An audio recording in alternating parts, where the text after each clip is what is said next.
My name is Stuff Cleave.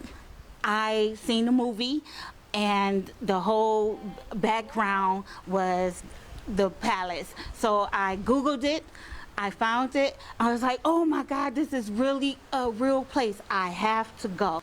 Egqugquzelwa imovie okudabuka eAmerica wakuhlela unyaka wonke ukuvakashela kulelizwe. So I had to go under the regulations of masking, sanitizing, and pre-testing. So I did all that. I even got my first vaccination shot to come here. I had to take 3 pangs, 23 hours to come here because that's how determined I was to get to here, to Sun City. Ngale kobungozi obukhona, uStaff Cleave ubehlezi ezimisele.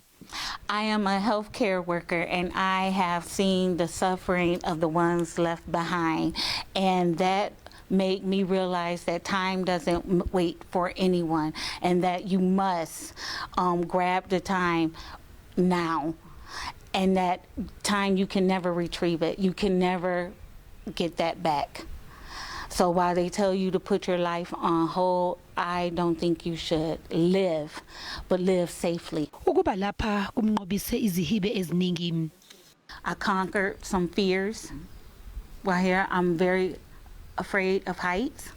So I went and did the air balloon, and it was like floating on a cloud. Unethemba lokuthi izivakashi zakwamanye amazwe zizoqala ukuvakasha esigameni sesithathu sonyaka.